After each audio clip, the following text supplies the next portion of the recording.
भारत में इलेक्शन अपने ज़ोरों पर हैं और बयानबाजी भी ज़ोरों पर हो रही है और उस पे जो रिएक्शन आ रहा है वो भी ज़ोरों का है। प्राइम मिनिस्टर नरेंद्र मोदी ने राजस्थान में तकरीर करते हुए कुछ बयानबाजी में बहुत मिर्च मसाला तेज़ किया तो उस पर रिएक्शन भी तेज़ी से आया। प्राइम मिनिस्टर ने राजस्थान में कहा कि राहुल गांधी जी का जो अपीजमेंट पॉलिटिक्स पे कहना है वो भारत के अक्सरियत के लोगों के लिए कितना चैलेंजिंग है।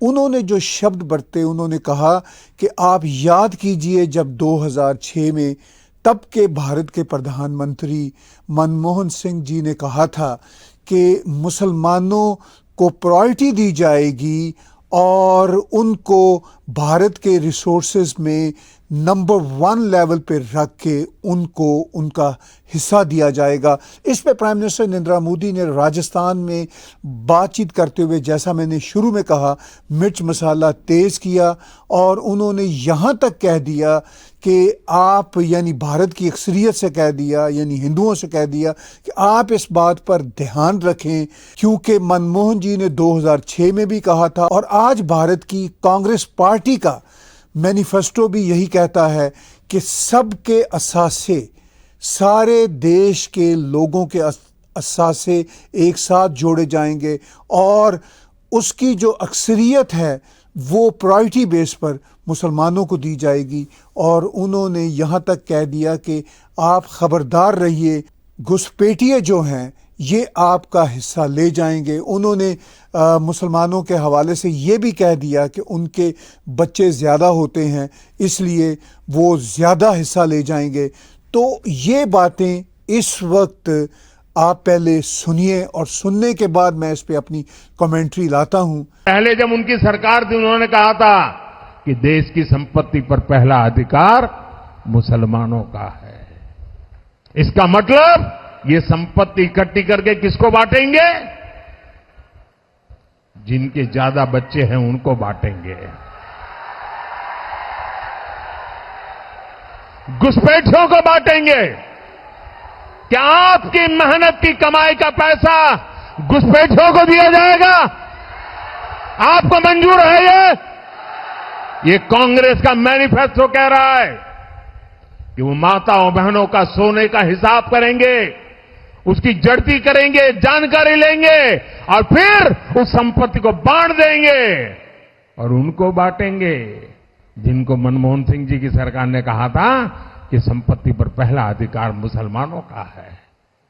भाइयों बहनों, ये अर्बन नक्सल की सोच, मेरी माताओं बहनों, ये आपका मंगलसूत्र भी बचने नहीं देंगे, यहां तक जाएंगे, मैं कहने आया हूं।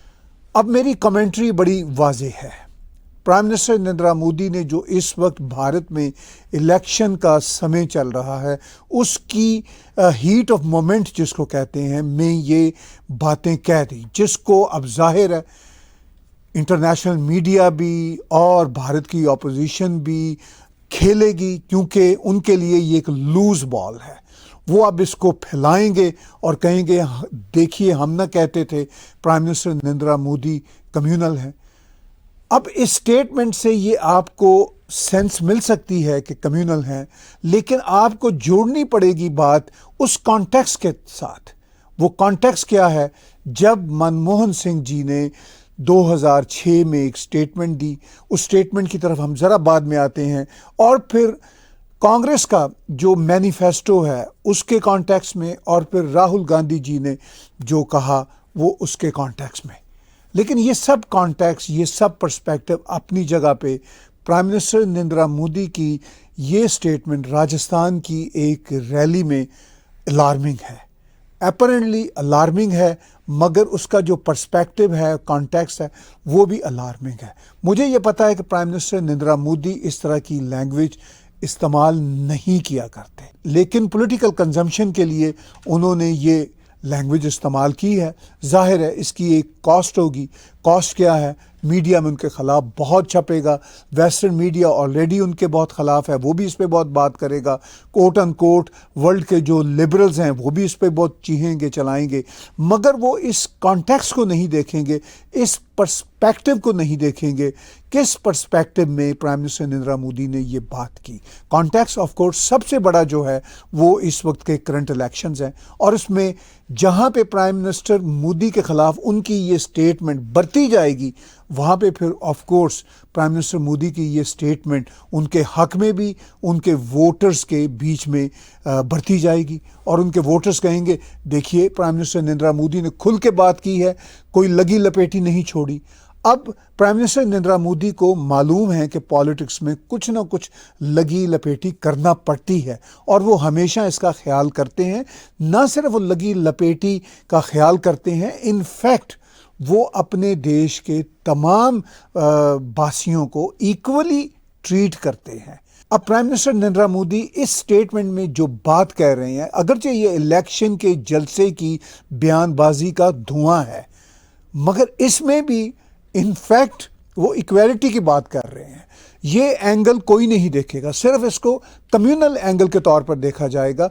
वो ये बात कर रहे हैं कि बात ये है कि आपके, यानी वो कह रहे हैं कि आपके जो सोने गहने हैं उनको भी, उन तक को भी गिना जाएगा, हिसाब किया जाएगा कांग्रेस के मुताबिक, और उसकी अक्सरियत को मुसलमानों के हवाले कर दिया जाएगा। वो ये कहना चाहते हैं कि आपकी जो प्रॉपर्टी है वो आप ही की रहनी चाहिए, जनता की ही रहनी चाहिए, और ये जो प्रॉपर्टी है अगर सबकी फर्ज कीजिए इकट्ठी भी होती है तो भी किसी एक को प्रायोरिटी की बुनियाद पर तो नहीं मिलनी चाहिए।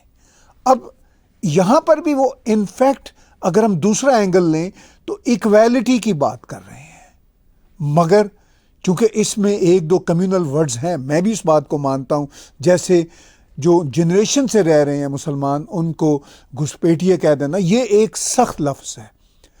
अब अगर इसका भी हम साइको एनालिसिस करें तो जिस तरह कुछ कम्युनिटीज़ के कुछ लीडर्स ने, उनके माफिया लीडर्स ने जिस तरह अपना भारत में जनरेशन्स का रहन सहन भी एक तरह से माफिया के अंदाज में बिताया है, तो वो घुसपैठिए तो बन जाते हैं, एटलीस्ट वो गैंग्स तो घुसपैठिए हैं। अब अलग बात है कि उन गैंग्स का भी सफाया हो रहा है, उन पे भी कंट्रोल किया जा रहा है, लेकिन ये statement prime minister Narendra Modi की बहुत मुश्किल स्टेटमेंट है, और उनको अपरेंटली मीडिया की आंख में और अपोजिशन की आंख में मुश्किल में डालेगा। इंटरनेशनल लेवल पे उनके खिलाफ प्रोपेगेंडा ऑलरेडी बहुत चलता रहता है, तो वहाँ पे भी ये प्रोपेगेंडा थोड़ा और बढ़ जाएगा। मगर प्राइम मिनिस्टर नरेंद्र मोदी को और उनकी पार्टी को इस स्टेटमेंट की वजह से इलेक्शंस में कोई नुकसान होगा? I don't think so.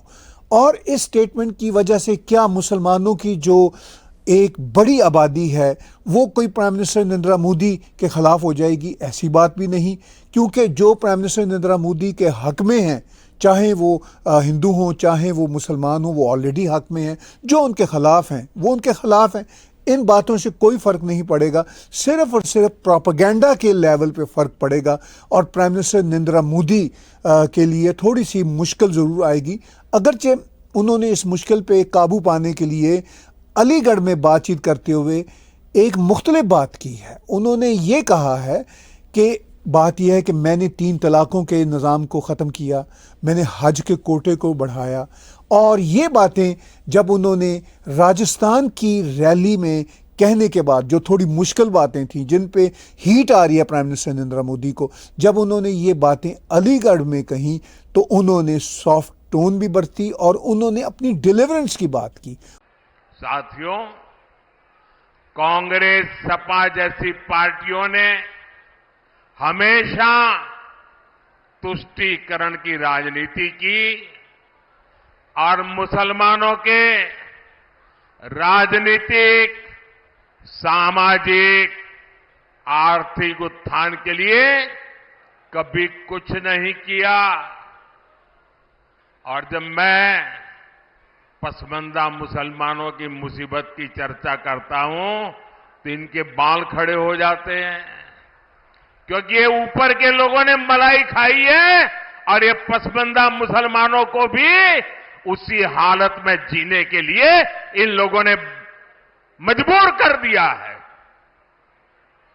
साथियों, इसी क्षेत्र में 3 तलाक से पीड़ित कितनी ही बेटियों का जीवन तबाह हो गया था। और सिर्फ बेटियों का नहीं, और 3 तलाक के कारण मुसीबत में आई उस बेटी, उसके पिता, भाई, परिवार सब परेशान हो जाते थे। अब मोदी ने 3 तलाक के खिलाफ कानून बनाकर उनका जीवन भी सुरक्षित किया है।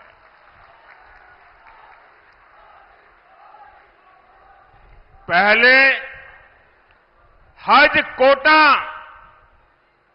कम होने की वजह से कितनी मारामारी होती थी, उसमें भी रिश्वतखोरी चलती थी और ज्यादातर रसूखदार लोग ही हज जाने का मौका पाते थे। मैंने सऊदी अरब के क्राउन प्रिंस से आग्रह किया था कि हमारे भारत के मुसलमान भाई बहनों के लिए हज का कोटा बढ़ाएं। आज न सिर्फ भारत का हज का कोटा बढ़ा है, बल्कि वीजा नियमों को भी आसान बनाया गया है। उन्होंने ये भी बताया कि हाँ, मैंने डिलीवर किया है और ये देखिए मैंने क्या डिलीवर किया है। तो इस तरह प्राइम मिनिस्टर नरेंद्र मोदी ने चंद घंटों बाद ही अपनी राजस्थान की स्टेटमेंट को काउंटर करना चाहा और काउंटर किया भी। लेकिन राजस्थान की स्टेटमेंट एक ऐसी लूज बॉल है जो अब अपोजिशन के बैट्स पे आ चुकी है और जो उनके मुखालफिन वर्ल्ड वाइड हैं उनके बैट पे आ चुकी है। वो उसको खेलेंगे और कुछ लंबे अरसे तक खेलेंगे, इलेक्शन हो जाने के बाद भी खेलते रहेंगे। मैंने बात की थी कि प्राइम मिनिस्टर नरेंद्र मोदी ने राजस्थान में ये बात किस कॉन्टेक्स्ट में की थी। अब हम उस वक्त के प्रधानमंत्री मनमोहन सिंह जी की उस स्टेटमेंट को देखते और सुनते हैं जिसमें उन्होंने 2006 दिसंबर के महीना में क्या कहा था, और सुनिए उनकी statement. We will have to devise innovative plans to ensure that minorities, particularly the Muslim minority, are empowered to share equitably in the fruits of development. They must have the first claim on our resources. The Centre has admired other responsibilities whose demands will have to be fitted within the overall availability of resources. जैसा कि आपने उनकी statement सुनी, मनमोहन जी ने जो बात की वो बिलाशुबा अपीजमेंट की पॉलिटिक्स में आती है जो भारत की कई दहाइयों से चली आ रही है। मगर दुनिया के जो लिबरल्स हैं और जो ह्यूमन राइट्स के एक्टिविस्ट होते हैं उनके लिए ये बड़ी मज़े की बात होती है कि जी ठीक है, जो माइनॉरिटी है उसको आप मैक्सिमम तरीके से एकोमोडेट करें। मगर मेरी ज़ाती राय में माइनॉरिटी दुनिया में जहाँ कहीं भी हो उनको इक्वल रखना चाहिए जैसे देश की बाकी अवाम होती है, बाकी जनता होती है। तो मनमोहन जी ने तब जो कहा कि हम इनको प्रायोरिटी बेसिस पे ये देंगे सहूलतें, तो वो भी ओवर द बोर्ड बात थी। मगर इस तरह की ओवर द बोर्ड बात को दुनिया का मीडिया पसंद करता है, दुनिया के लिबरल्स पसंद करते हैं, और उस वक्त की पॉलिटिकल पार्टीज़ जो अपीजमेंट की पॉलिटिक्स में घिरी हुई थी वो उनको पसंद करती हैं, तो उनको वो बात अच्छी लगी थी। लेकिन मेरी ज़ाती राय में इस तरह की हरकत माइनॉरिटीज़ को मार्जिनलाइज करने वाली होती है। यानी उनको ये कहना होता है कि आपको हम बस एकोमोडेट करते रहेंगे, आप हमें वोट देते रहें, आप थोड़े से मार्जिनलाइज हो जाएं, आप हमारे वोट बैंक के बॉक्स में आ जाएं।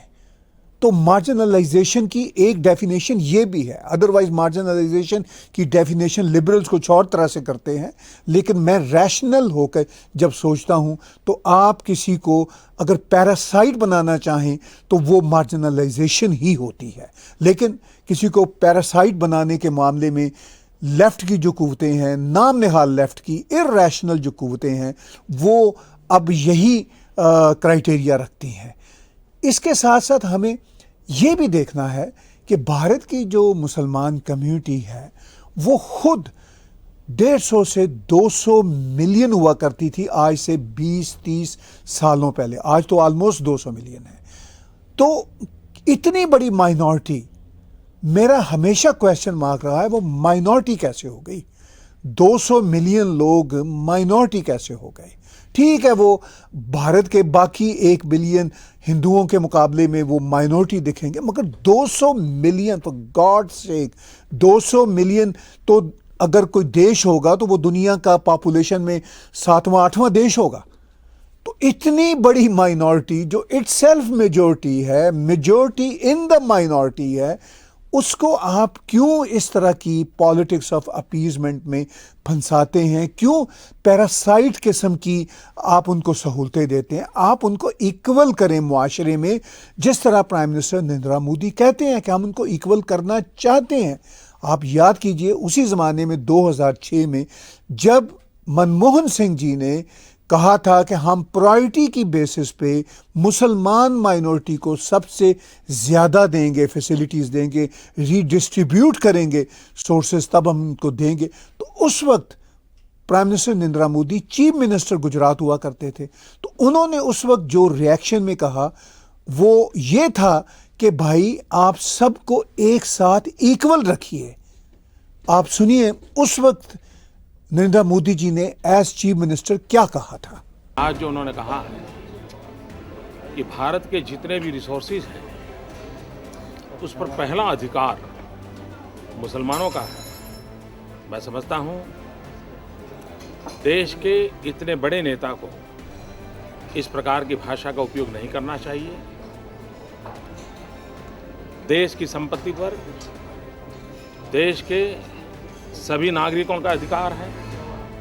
गरीब हो, अनपढ़ हो, जंगल में रहने वाला हो, दुखियारा हो, आदिवासी हो, दलित हो, सबका अधिकार है। तो आपने सुना कि उस वक्त नरेंद्र मोदी जी ने चीफ मिनिस्टर गुजरात की कैपेसिटी में ये वाज़े तौर पर कहा कि ये भारत के प्राइम मिनिस्टर यानी मनमोहन सिंह जी का स्टेटमेंट ओवर द बोर्ड है, सबको एक ही लेवल पे ट्रीट करना चाहिए। आज भी प्राइम मिनिस्टर मोदी अपनी 2 सरकारों के दौरान यही कहते रहे कि सबको एक ही लेवल पे हम ट्रीट करेंगे। मुसलमान और हिंदू की बुनियाद पर किसी को कम या किसी को ज़्यादा नहीं मिलेगा, सब शहरियों को एक जैसा मिलेगा।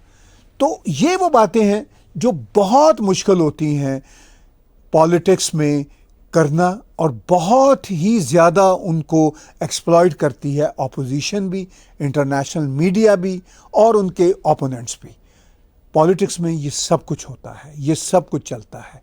लेकिन मेरा ये कहना है कि जो इस तरह की स्टेटमेंट्स को एक्सप्लॉइट करते हैं, जैसे इंटरनेशनल मीडिया है या भारत का लेफ्ट का मीडिया है, तो उन्होंने तो ये एक्सप्लॉइट करना ही करना है। उनको तो कोई ऐसी लूज बॉल यानी लूज स्टेटमेंट चाहिए। जब मैं ये लूज बॉल या लूज स्टेटमेंट कह रहा हूँ तो मेरी मुराद ये नहीं है कि मैं प्राइम मिनिस्टर नरेंद्र मोदी की इस स्टेटमेंट की मौखरी कर रहा हूँ। मेरी मुराद ये है कि प्राइम मिनिस्टर नरेंद्र मोदी ने हीट ऑफ मोमेंट में एक ऐसी बात कह दी है जो बहरहाल अपने कॉन्टेक्स्ट और पर्सपेक्टिव में कही है, मगर चूंकि उसमें वो घुसपैठिए का लफ्ज़ बरत बैठे हैं, बच्चों की तादाद का वो बरत बैठे हैं, तो ये अगर रियलिटी भी है कि एक सर्टन कम्युनिटी के बच्चों की तादाद ज़्यादा है, तो इसको कहना नहीं चाहिए। ये मैं भी कहता हूं कि इसको बड़े नपे तुले अंदाज के साथ कहना चाहिए। और prime minister Narendra Modi otherwise बहुत मोहतात हैं बहुत सारी चीज़ों में, मगर इलेक्शन के दिनों में जो ये कहते हैं कि होली के रंग जब खेले जाते हैं तो फिर इसमें कई तरह के रंग आ जाते हैं, तेज़ रंग भी आ जाते हैं, मिर्च मसाले भी आ जाते हैं। तो वही मिर्च मसाले और तेज़ रंग प्राइम मिनिस्टर नरेंद्र मोदी से थोड़े बढ़ते गए हैं और उनके ख़िलाफ़ अब विरोध जो है वो खूब होगा। मगर मैंने अपने व्लॉग में कोशिश ये की है कि आपको ये समझा सकूं, ये बता सकूं कि प्राइम मिनिस्टर नरेंद्र मोदी की ये जो स्टेटमेंट्स हैं ये इलेक्शंस के कॉन्टेक्स्ट में है। इन स्टेटमेंट्स का मकसद उनकी ओवरऑल सोच हरगिज़ नहीं है, क्योंकि उनके जो एक्शंस हैं ड्यूरिंग द पास्ट 10 ईयर्स वो हमें बताते हैं कि वो सभी कम्युनिटियों के साथ एक जैसा ट्रीटमेंट करना चाहते हैं। आप टैग टीवी का यूट्यूब चैनल को सब्सक्राइब कीजिए। इसके साथ साथ इसी चैनल पर डोनेट के बटन को क्लिक करके हमें कंट्रीब्यूट भी कर सकते हैं। और आप हमारे apps Android, Apple, Roku, Amazon fire पे डाउनलोड करके टैग टीवी को 24/7 वॉच भी कर सकते हैं।